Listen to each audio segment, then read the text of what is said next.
Hey, I'd like to welcome you to another episode of Mission Matters. My name is Adam Torres, and today I am in beautiful Miami. We're shooting a series with GifterX Talks, and let me tell you, we got our next guest today, the host. Well, first off, welcome to the show, Jorge. The host of the Meat and Cigars podcast, also owns a water bike business, so we're going to get into that and more. But first off, got to tell you, that name of that show. Which one? I saw it. Come on. Which one? Meat and Cigars? Yeah, you like that? How'd you come up with that? Come on. Actually, I would love to take credit for it, but it's my buddy Herman.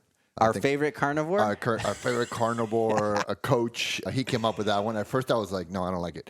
And then I was like, you know what? It's good. I'm going to have to use it. It's great. It's not good. It's great. I remembered it. You know how many podcast names I've gone through or I've heard of? But Really? yours I caught the first time. I'm like, how do you forget that? Two of my... Like, people think it's meat from meeting. Oh. And it actually came from, we did meetups together. Okay. And it's the meat meetup.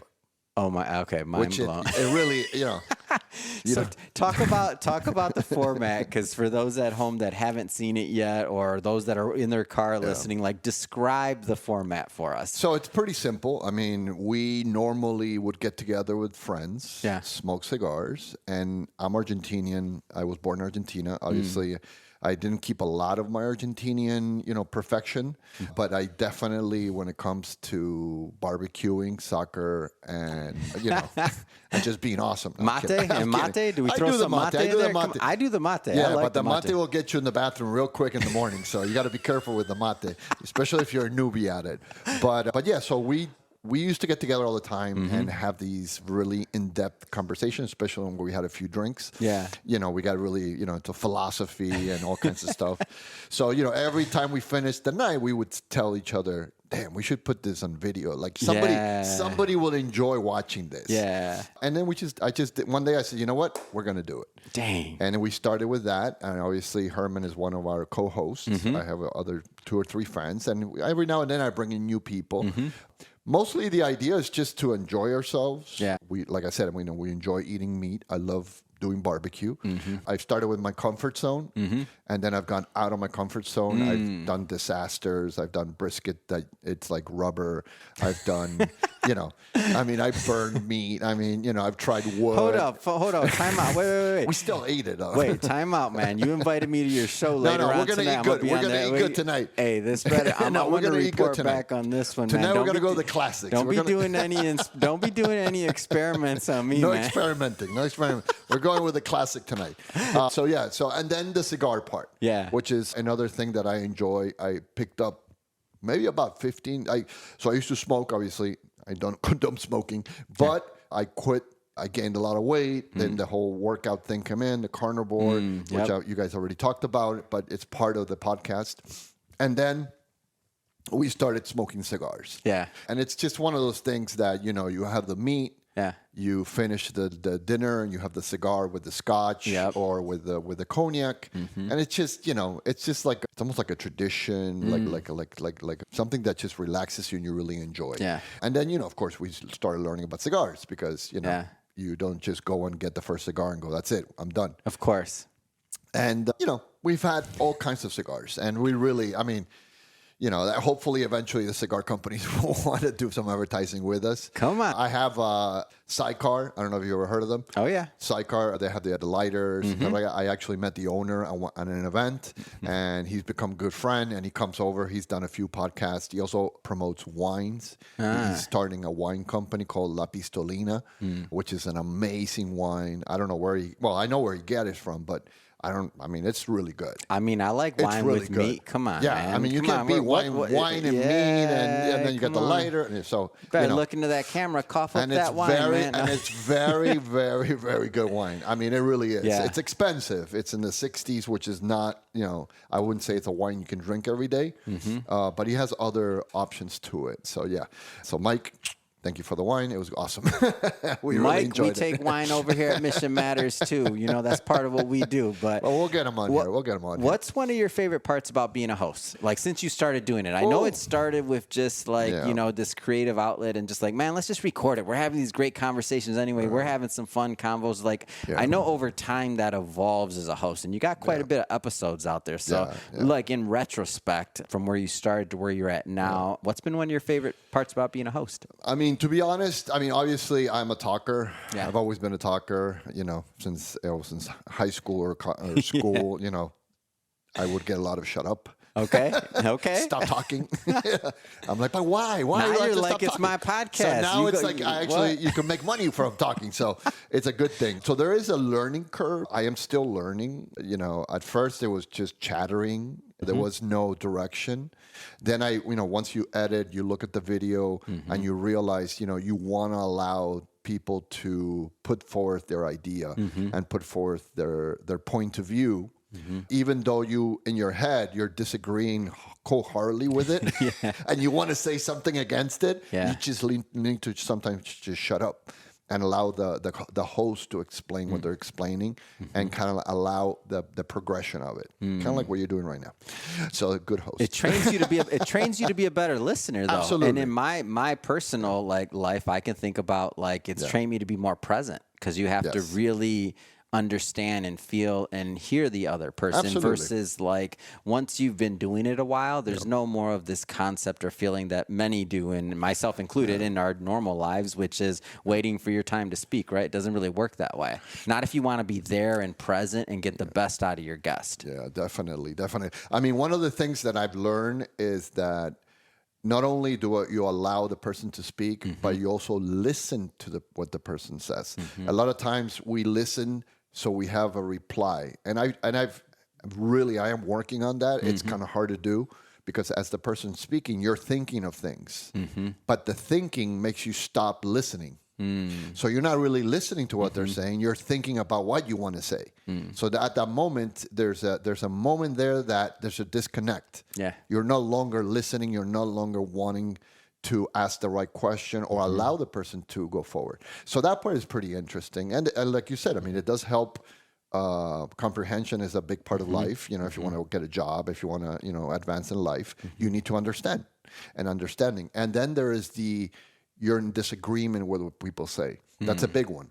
How to go about explaining to the other person, listen, I'm in disagreement with what you're saying. So you and Herman get into these arguments. Oh, I have other friends that we really, you know, I mean, we're good friends, of course. But, you know, sometimes he's got dumb no, I'm kidding. They're not dumb, but they're stupid. No, I'm kidding. No, but everybody has disagreements. There's no way in hell you can. If you're being authentic, if you're having a real connection, otherwise it's like, yes. And you'll get to know us in the podcast tonight. You'll see that we don't pull punches. Yeah. You know, I'm already over the age of 50, so I can say whatever I want. You know, it's gotten to the point that, you know, in your life, you start realizing you don't need a filter. Filters are good sometimes, but not all the time.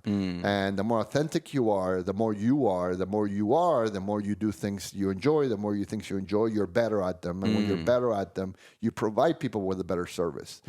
And you're being truthful. So it really does. It's kind of like a cycle because you start off kind of being rude, but you end up being the right product and the right person for the right people. Right. So ultimately, you do want to be a little bit rude because you do want to eliminate the people that you don't want around. You know, you don't want the fake people. I'm not going to say rude. I'll say you mean authentic. Like, you want to be yourself. It can come out if that's part of your personality, that's what you're expressing. Exactly. Absolutely. Yeah, that's what you're expressing. And a lot of people will see it as rude because you're being authentic. Yeah. You know, and other people will love it. I love it. Yeah. When I have somebody, you know, man, you're Argentinian. You're out there with your buddies. You're like, come on, somebody comes at me hard. I'm like, yes, I like this guy. This is about to be a real. What are you talking about?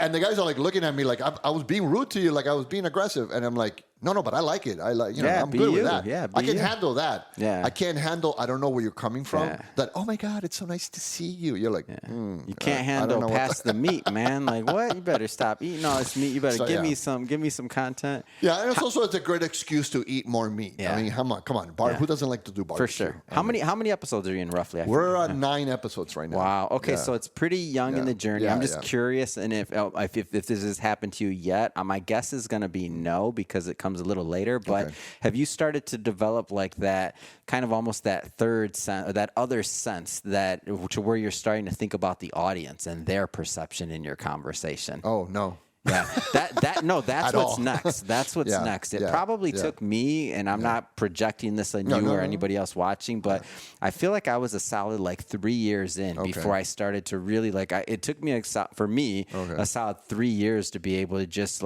be focused and really be present and understand and to really feel the other person and their energy and to make that connection in an authentic way and with a lot of different types of people. Or are you talking about the that's the just people that. watching? So after that 3 years, once I was able to finally really feel in that moment, which is never, it's not like you're done. Every interview is going to be its own challenge and its own journey, like every individual interview as well. But one of the fun things is the further you go in this and the longer you're in the game, at some point this thing's going to develop in your brain where you're going to be thinking about the audience and their perception, and it's going to be a whole nother, you're already going to know, especially when you start getting feedback and comments and other things like that. That's when you'll start making kind of involuntary comments to the camera or to your audience, and you'll be saying things like, "Oh man, I'm going to get an email about this one." There's, what did you just say? I'm about to get we kind of do that already. So I'll be honest. I mean, not so much about that I'm thinking about but it's more about, I am conscious that. Yeah. So you do have the consciousness then. I didn't have it. It took me a long time. I mean, the way you're describing makes more sense than what, I think that. I definitely think that this is my niche. Yeah. I do enjoy it a lot. I've never been really, really shy. I was when I was younger, but then I got rid of it. Even with Herman and I, we did stand-up comedy. Did you? That's awesome. Yeah. Oh, so, man. it's kind of like you got rid of that shyness because, ultimately at the end of the day, and not to be grim or anything, but everybody's going to die. And nobody's going to remember who you are. For sure. So if you leave a book and you leave a recording and you leave something, who knows? Maybe something I say might motivate somebody to change their life to a positive. Somebody might look at life a little bit more relaxed. Somebody might enjoy themselves. They might refer back to us about how people talked in the 2020. Yeah. You don't know because, right now you're looking at videos. I look at, a lot of TikTok and all that, obviously, because it is what it is today. It's popularity. And one thing you see in there is what? They're referring back to old movies and old clips, Three's Company and and all these the shows 80s and all the these 80s cartoons, and then you watch that, the way they speak to each other. You're like, holy shit! Wow. Did they just say that? Yeah. Even The Office. That's not that long ago. The most racist thing in the world. Yeah. And at the time it was funny. Yeah. Yeah. Nobody had an issue with it. For sure. So it is kind of like there's a recording and the beauty of knowledge. For example, at one point, Alexandria's library had all the knowledge in the world in one place, and it burned down, and we missed that. And so we weren't able to build on top of that. So nowadays, with computers and this and that, as long as AI doesn't go crazy and take over the world and destroy us, we'll be able to build on top of that, right? So people today, not so much that they're more intelligent. The intelligence level, I don't think it's increased. I think you just have more information accessible on your fingertips quicker. I was born time where there was no cell phones. I was born at a time that if you wanted information about history, you would have a library in your house, and you would have what's called encyclopedia. They used to exist, and you actually bought encyclopedia, and your mom used to buy it because it looked good. Britannica, I still it looked remember beautiful, mine. It was and you got the leather Britannica. and the color, so it was also static. It was about to making the house good. And when people came in, they're like, "Oh my God, look at her! She's got the leather bound encyclopedia. That must be the latest. What year is that? Oh, that's last year. Wow. Ooh, they have the latest information from last year. Now if you don't have the latest information 5 seconds ago, you're old news, right? So, and you used to open it up and you could read all about everything. That was the internet. That's all the information we had. So it changes, so we build on top of it. And I think that nowadays with podcasts. You can really get into depth about, information. And if you have the time and you have the patience and to listen, I listen to a lot of, I'm not a big reader. I have dyslexia big time. So, but I do like books and I do like stories and I just can't, I sit there for 10, 15 minutes, I'm done. So now, when you put the headset on and they read it to you, now you can go to the beach and read 5 books. You just lay there and listen to it. So it's the same thing. You're still acquiring the information. You're just acquiring it a different way.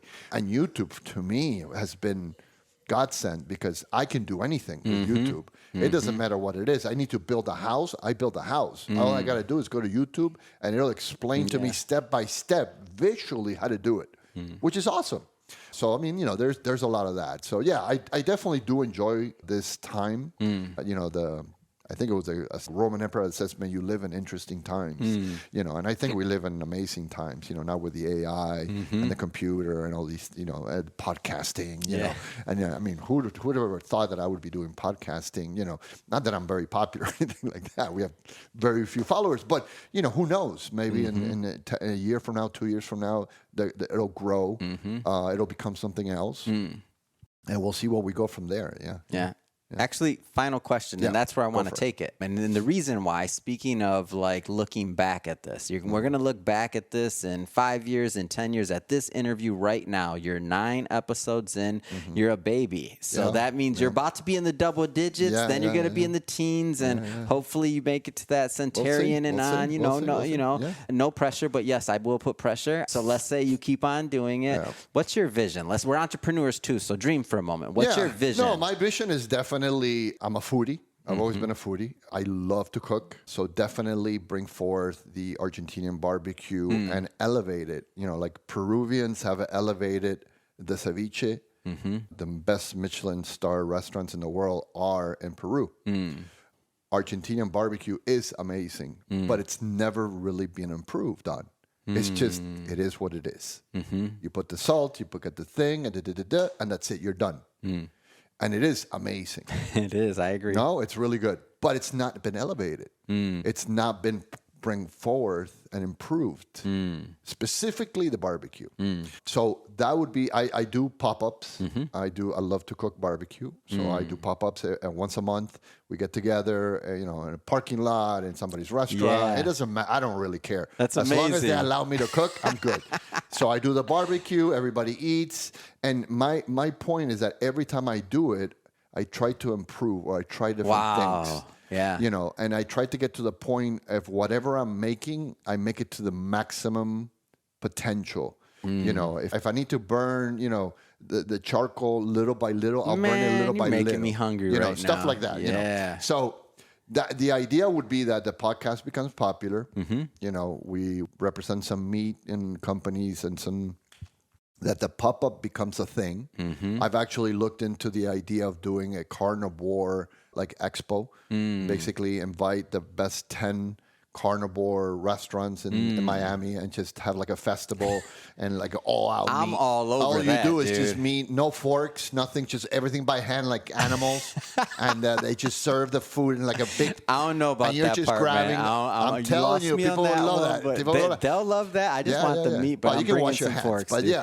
But no. I'm going to sneak in some chopsticks. They'll cut it for you. They'll cut it for you. If I sneak in some chopsticks, will I be banned? That's the question. I don't know. But I mean, definitely, so the dream would be to make that popular to the point that, we can do things like that. Yeah. We can do events and stuff. I've done events my whole life.